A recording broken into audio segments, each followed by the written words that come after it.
my dear young viewers and my dear friends. You are most welcome in Renu's channel, that is Naya Thoughts in English, and you are most welcome in Renu's channel. और आज हम पढ़ने जा रहे हैं the ball poem written by John Berryman, जो कि class 10th की पोम है, 5th पोम है ये, और फर्स्ट फ्लाइट की ये पोम है। आपकी मेन लिटरेचर बुक की पोम है, class 10th, poem number 5, the ball poem written by John Berryman. Yes, now John Berryman ने इस पोम के अंदर बताया है कि फर्स्ट लेसन जो कि लॉस और रिस्पॉन्सिबिलिटी का होता है, हमारे नुकसान का और जिम्मेदारी का होता है, वो हर व्यक्ति को अपनी ज़िंदगी में कभी ना कभी सीखना पड़ता है। बच्चा जब छोटा होता है तो धीमे धीमे उसे कुछ बातों को, जिम्मेदारियों को सीखना पड़ता है। This is given in the pome. एक लड़का जो है अपनी बॉल को खो देता है और दुख से, परेशानी से, पेन से भर जाता है। और ये सिर्फ बॉल नहीं है और इसका सब्स्टिट्यूशन भी कोई और नहीं हो सकता। और ये वो बॉल है जिसके साथ में बच्चे की चाइल्डहुड मेमोरीज, बचपन की यादें जुड़ी हुई हैं।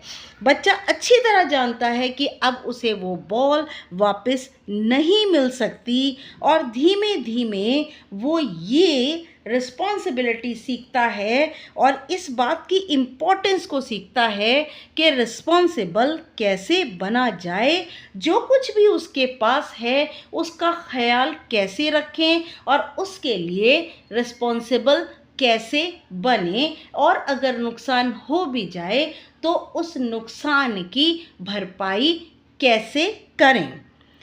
बच्चा ये भी सीखता है द मीनिंग ऑफ लॉस, खोने का अर्थ सीखता है बच्चा, और उस दर्द से गुजरता है जो दर्द किसी चीज़ के खोने के बाद होता है। हर व्यक्ति के अंदर स्ट्रेंथ होती है कि अगर वह किसी चीज़ को खो देता है तो वह उस दुख से, दर्द से बाहर कैसे आए।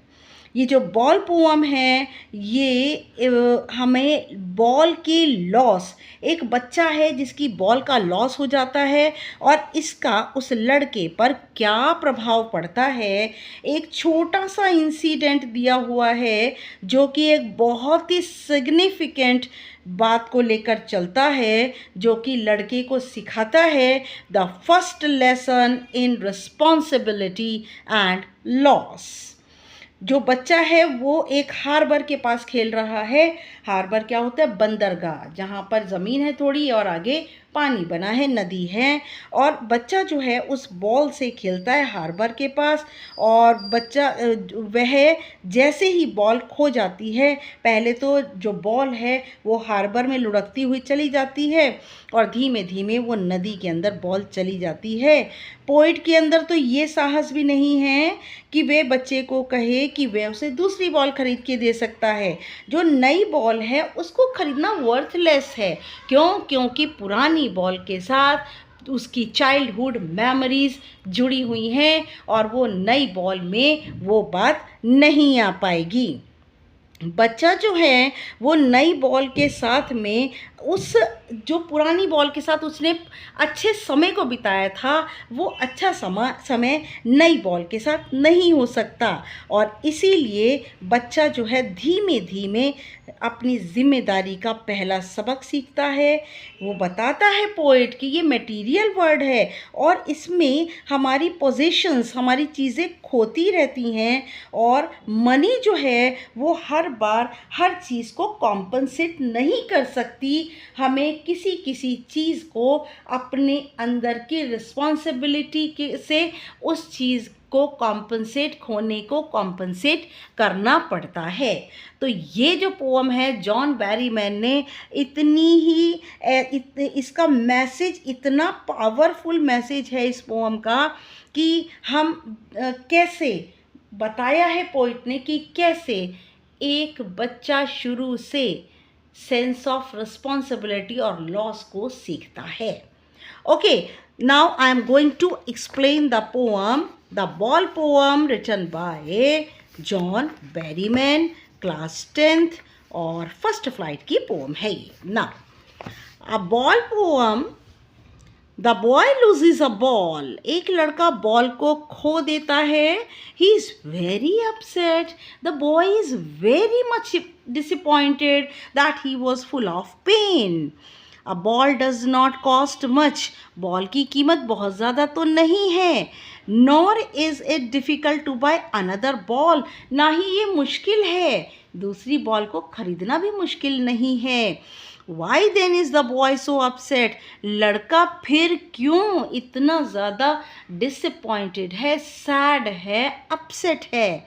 Read the poem to see what the poet thinks has been lost, और इस पोअम में आइए पढ़ते हैं पोइट क्या सीखता है कि क्या चीज़ खो चुकी है, and what the boy has to learn from the experience of losing something, और लड़का क्या सीखता है इस अनुभव से कि अगर कोई चीज़ खो जाए तो उस अनुभव से लड़का क्या सीखता है। Now What is the boy now? लड़का अब क्या है?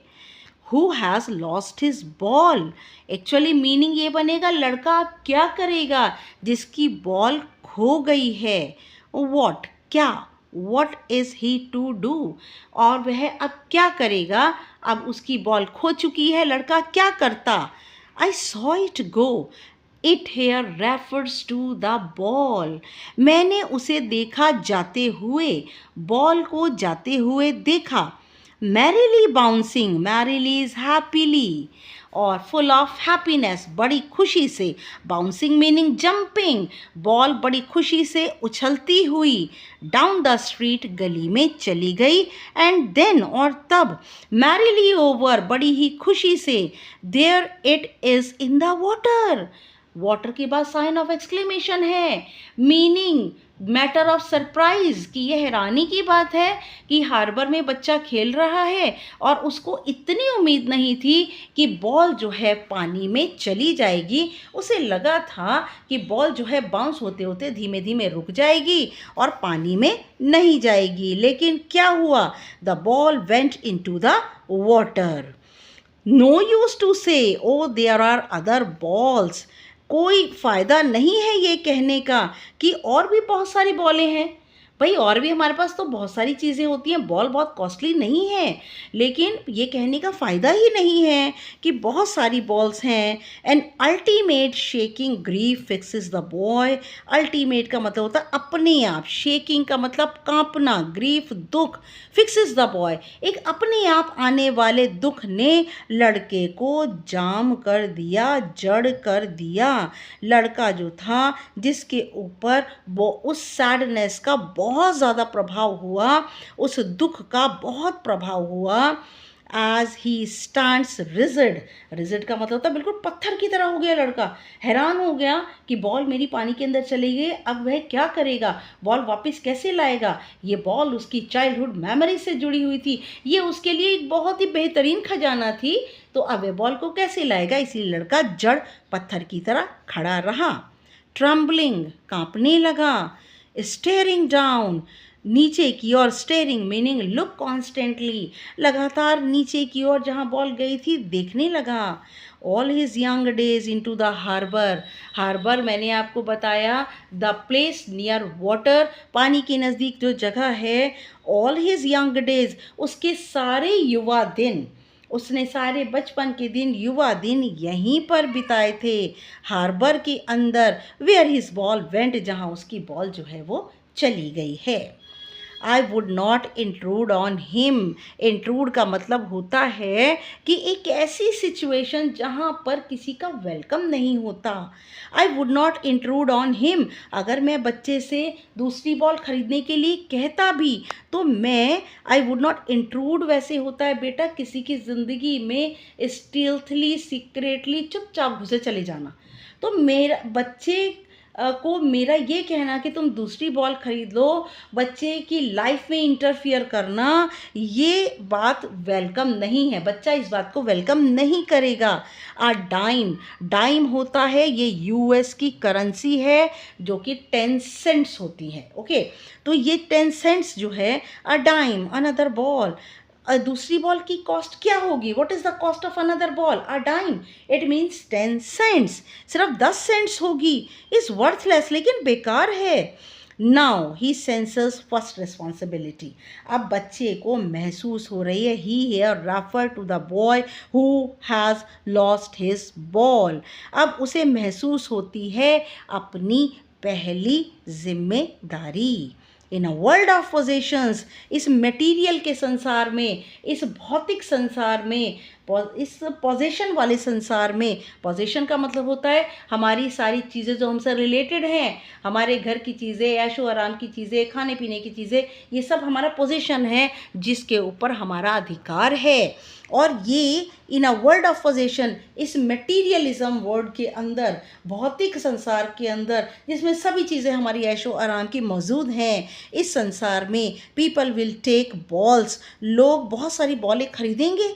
Balls will be lost always, और बॉलें हमेशा ही खोती रहेंगी। यहाँ पर बेटा बॉल जो है वो सिंबल है हमारी मटेरियल चीज़ों का, हमारी भौतिक चीज़ों का, हमारी सभी चीज़ों का, कि हमारी एक केवल बॉल नहीं है भाई। बच्चा सिर्फ बॉल ही खोने की बात थोड़ी है, कि हमारा जो संसार है यहाँ पर बहुत सारी लोगों के पास चीज़ें होती हैं और चीज़ें हमेशा खोती रहती हैं। Little boy, balls will be lost always little boy, और छोटे लड़के, ये बॉल जो हमारी है वे ऐसी बॉलें हमेशा खोती रहती हैं। And no one buys a ball back, और कोई भी व्यक्ति बॉल को वापस नहीं खरीदता। मनी इज़ एक्सटर्नल, पैसा बाहरी चीज़ है। पैसा क्या है? पैसा बाहरी चीज़ है। Money can not buy everything, money जो है हर चीज़ को नहीं खरीद सकती, हर चीज़ में हमें कॉम्पनसेट नहीं कर सकती। मनी हमें बहुत सारी चीज़ें जो कि हमारे हार्ट के नज़दीक हैं उनको खरीद कर हमें नहीं दे सकती। ही इज़ लर्निंग, बच्चा सीख रहा है। Well behind his desperate eyes, उसकी निराश आँखों के पीछे। The epistemology of loss, epistemology of loss का मीनिंग नुकसान की प्रकृति की समझ। नुकसान की समझ जिसे आ गई उसने ज़िंदगी जीना सीख लिया। The person who understands the nature of the loss, now he is ready to live the life happily and merrily. एक व्यक्ति जो कि नुकसान, भाई नुकसान का मतलब मटेरियल चीज़ों का ही नुकसान नहीं है, हमारी बॉडी भी एक तरह से क्या है? परमानेंट नहीं है। तो हमारी मटेरियल चीज़ें भी परमानेंट नहीं है। हमारी किसी की डेथ होना भी एक तरीके का लॉस होता है। और अगर हम उस लॉस को समझ लें कि ये तो जाना ही जाना है, ये लॉस जो है ये तो परमानेंट है, ये मटेरियल चीज़ें हमारे पास परमानेंट नहीं रहेंगी, इनकी लाइफ टेम्परेरी है। अगर हमने ये सीख लिया तो our life will be happy. Now बच्चा जो है वो सीख रहा है in a world of possessions, इस भौतिकवादी संसार में पीपल विल टेक बॉल्स, लोग बॉलों को खरीदेंगे। Balls will be lost always, और बॉलें हमेशा ही नुकसान में होंगी। छोटे लड़के सुनो, and no one buys a ball back, कोई भी बॉल को वापस नहीं ले पाएगा। पैसा बाहरी चीज़ है। ही इज़ लर्निंग, बच्चा सीख रहा है। Well behind his desperate eyes, उसकी डेस्परेट का मतलब उदासीन, desperate meaning full of sadness, full of pain, full of grief, दुख से भरी हुई आंखों के पीछे द एपिस्टेमोलॉजी ऑफ लॉस, और वह समझ रहा है नुकसान की प्रकृति की समझ को ले रहा है। हाउ टू स्टैंड अप, वो सीख रहा है कि अगर किसी चीज़ की नुकसान हो जाए तो कैसे खड़े होना है, उस नुकसान से कैसे बाहर आना है, कैसे ओवरकम होना है। Knowing what every one must one day know, ये जानते हुए कि हर एक मनुष्य को एक दिन तो ये जानना ही होगा, एक दिन तो एपिस्टेमोलॉजी ऑफ लॉ सीखना ही होगा, एक दिन तो इसकी समझदारी पैदा करनी ही होगी कि हमारे पास जो चीज़ें हैं वो कभी ना कभी ख़त्म होंगी, कभी ना कभी टर्मिनेट होंगी, उनका एंड कभी ना कभी होगा। And must know many days how to stand up, और बहुत दिनों में हम सीख पाते हैं कि हम कैसे खड़े हों उन चीज़ों के विरोध जो चीज़ें हमारी खो जाती हैं और हमें पता होता है वापस नहीं आनी। और बच्चा जो है बॉल के पीछे इसलिए परेशान है क्योंकि उसकी चाइल्डहुड की मेमोरीज उसके साथ जुड़ी हुई हैं। लेकिन सीधे सीधे बच्चा लेसन भी सीख जाता है, the lesson of responsibility, the lesson of loss and the lesson how to overcome from the grief, from the sadness. And now the boy, he is, although he is desperate that he is full of sadness, but now he understand the nature of loss, and he is getting the knowledge, and he is getting how to overcome from the loss. And the poem is written by John Berryman. मैं आपको बता दूं कि इसमें, इस pome के अंदर ये जो एपिस्टेमोलॉजी है, ये एक ग्रीक वर्ड है जिसका मीनिंग है नॉलेज. ओके, नाउ इस एक्सप्लेनेशन के बाद हम इसके टेक्सचुअल क्वेश्चन आंसर डिस्कस करेंगे, फिर एक्स्ट्रा करेंगे. और तब तक के लिए my dear friends, good luck and good bye.